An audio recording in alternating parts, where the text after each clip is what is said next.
జగిత్యాల జిల్లా లక్ష్మీపూర్లో రైతు ఉత్పత్తిదారుల కంపెనీ కార్యక్రమంలో పాల్గొన్న సిబిఐ మాజీ జాయింట్ డైరెక్టర్ లక్ష్మీనారాయణ. రైతులు ఐకమత్యంగా ఉంటేనే అద్భుతాలు సాధించవచ్చు. సిబిఐ మాజీ జాయింట్ డైరెక్టర్ లక్ష్మీనారాయణ.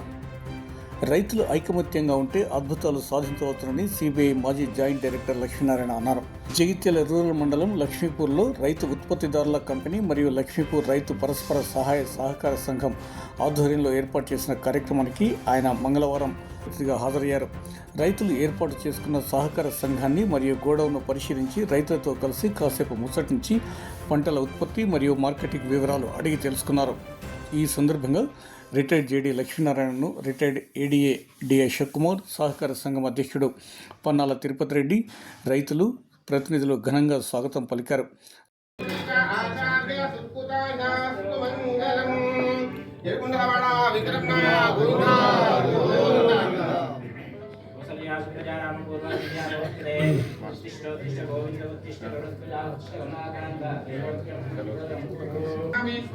वैष्णवनाथदातो कुबेराय वैष्णवनाय महाराजाय नमः। ओम बल्हान बल्हान बलकोटिनोराय बल्हान बल्हान निंधोल मणिमानं जवन्नतरप्प यार ఇక్కడ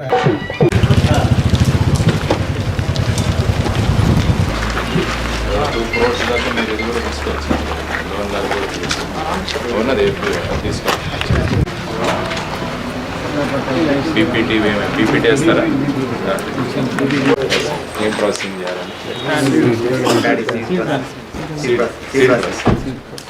కానీ మీరు చిన్న మిషన్లు పెట్టుకోవాలి. పెద్ద మిషన్లతో అయితే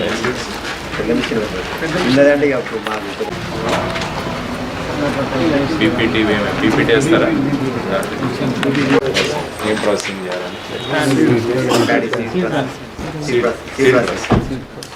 కానీ మీరు చిన్న మిషన్లు పెట్టుకోవాలి. పెద్ద మిషన్లతో అయితే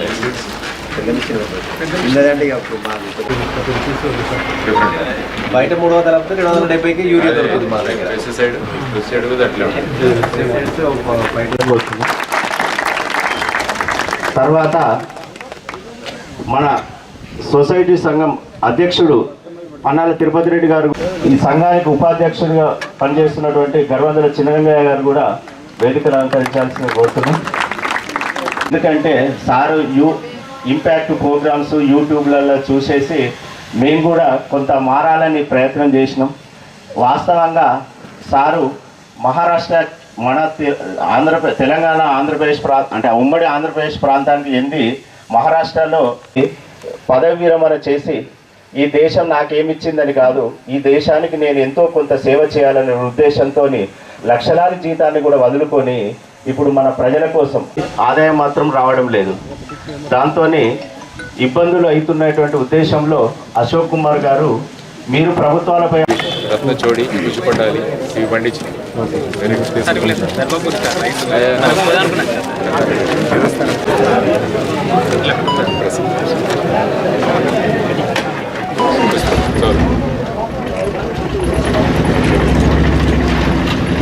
ఫోటో మీరు రండి, ముందు రండి, కొంచెం ముందు రండి.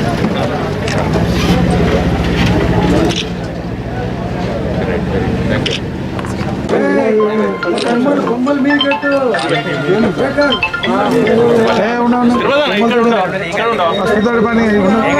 ఇదే ఫోటో వేసుకుందాం.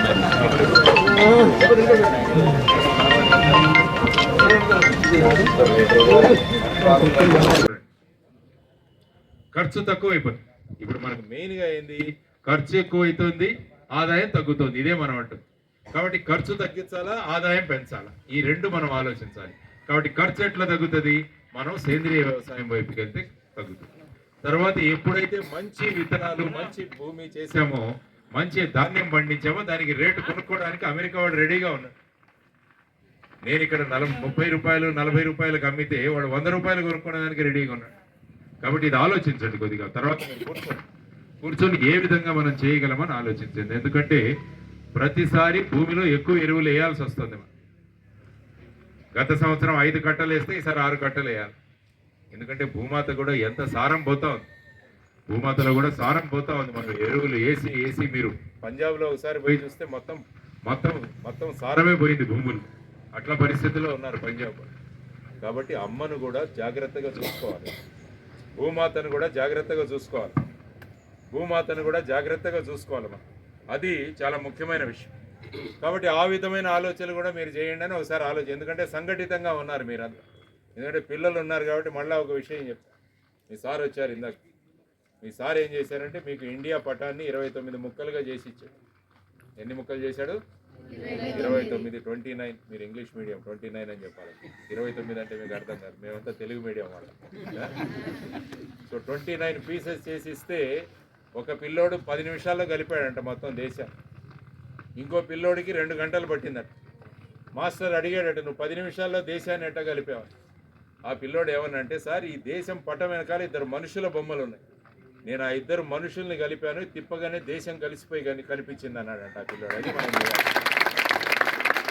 మనుషులు ఎప్పుడైతే కలుస్తారో దేశం కలుస్తుంది. అది మనం ఆలోచించాల్సిన ముఖ్యమైన విషయం. కాబట్టి మనుషుల్ని కలుపుతాం. అందువల్ల ఆ విధంగా మనం అందరం కలిస్తే బ్రహ్మాండంగా ఉంటుంది. కానీ చాలామంది ఏం చేస్తారంటే మనల్ని విభజించడానికి ట్రై చేస్తారు. అనేక ప్రయోజనాలు. ఇక రాజకీయాల్లోకి వస్తే ఇక మనుషుల్ని ఎట్లెట్లా డివైడ్ చేయాలని చూస్తుంటారు మనం. ఎందుకంటే ఓట్లు కనిపిస్తుంటారు వాళ్ళందరికీ. మీరు తిరుపతి రెడ్డి గారు కనిపించారు, ఓట్లు కనిపిస్తూ ఉంటారు. కాబట్టి ఏమంటే ఓట్లు కనిపిస్తుంటాయి మనుషులు. కాబట్టి ఈ ఓట్లు ఎట్లా తీసుకోవాలా అన్నది ముఖ్యంగా వాళ్ళు చూస్తూ ఉంటారు.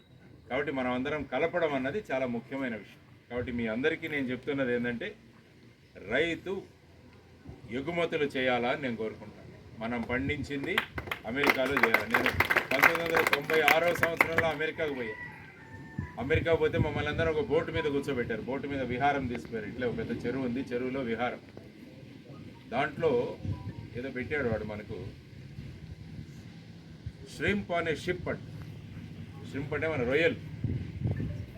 రొయ్యలు పడవ మీద. ష్రింప్ అనే షిప్ నేను చెప్తున్నా. ష్రింప్ అంటే రొయ్య, షిప్ అంటే పడవ. దాని మీద మమ్మల్ని కూర్చోబెట్టాడు, మాకు తిండి పెడుతున్నాడు. తింటే వాడు ఏం చెప్పాడంటే, మాకు మీరు ఏ రొయ్యలు తింటున్నారో ఇవన్నీ కూడా మాకు భీమవరం నుంచి వస్తాయని చెప్పి.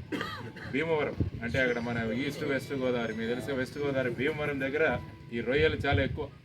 కాబట్టి అమెరికాకు వచ్చే 85% రొయ్యలన్నీ కూడా ఎక్కడి నుంచి వస్తున్నాయంటే ఆ ప్రాంతం నుంచి వస్తున్నాయి. వాళ్ళందరూ కూడా డాలర్లలో సంపాదిస్తున్నారు. ఈరోజు ఒకసారి భీమవరం పోయి చూసిరండి, ఎంత శ్రీమంతులు అయిపోయారంటే వాళ్ళందరూ కూడా. డబ్బులు చాలా ఉన్నాయి, ఎందుకంటే వాళ్ళు ఎక్స్పోర్ట్ చేస్తున్నారు, డాలర్లలో సంపాదిస్తున్నారు. కాబట్టి నా కోరిక ఏంటంటే, లక్ష్మీపూర్లో ఉన్న మన రైతులందరూ కూడా ఆ విధంగా డాలర్లలో సంపాదించాలి అన్నది నా ప్రగాఢమైన కోరిక. అంటే దేశంలో విఐపి ఎవరున్నారు అంటే, అతి ముఖ్యమైన వ్యక్తి ఎవరంటే మా రైతు విఐపి. కాబట్టి మీరు ఎప్పుడైనా టోల్ గేట్ జరిగిపోతే పెద్ద పచ్చ బోర్డు ఒకటి కనిపిస్తుంది, ఎప్పుడైనా చదివారా? ఈ టోల్ గేట్లో వీళ్ళెవరూ డబ్బులు కట్టాల్సిన అవసరం లేదు. మొదటిది భారత రాష్ట్రపతి, రెండవది ఉపరాష్ట్రపతి, ఇలా ఉంటుంది. లిస్ట్ ఒక 20 మందిది ఉంటుంది. కానీ నేను చెప్పేది అంటే దాని అందరికీ మీద మొదట రైతు కట్టాల్సిన అవసరం లేదన్నది గవర్నమెంట్. తర్వాత ప్రతి 26 జనవరి, 26 జనవరికి కానీ 15 ఆగస్టు కానీ ఆ కలెక్టర్ ఆఫీస్లో ఇక్కడ జెండా వందనం చేస్తుంటాం. నేను చెప్పేది ఏంటంటే, రైతులతో జెండా వందనం చేయించండి అని నేను చెప్తున్నా గవర్నమెంట్కి. రైతుతో జెండా వందనం చేయించండి. ఎందుకంటే రైతు లేకుండా దేశం లేదు, ప్రపంచం లేదు. ఎన్ని మొబైల్ ఫోన్లు తింటాం, ఎన్ని కంప్యూటర్లు తింటాం? 3 పూట్లు 5 వేళ్ళు లోపలికి పోవాలంటే మా రైతుల వల్లే మీరు బతుకుతున్నారని ప్రతి ప్లాట్ఫామ్ మీద నేను చెప్తుంటాను. కాబట్టి రైతులని బ్రహ్మాండమైన స్థాయి ఇవ్వాల్సింది గవర్నమెంట్ అన్నది ఇప్పుడే అన్నారు అశోక్ కుమార్ గారు కూడా. నేను అదే చెప్తాను. కాబట్టి రైతుల యొక్క స్థాయి పెంచాలి, యువతరం రావాలి. అదే అన్నాడు ఇప్పుడు రాజేంద్ర.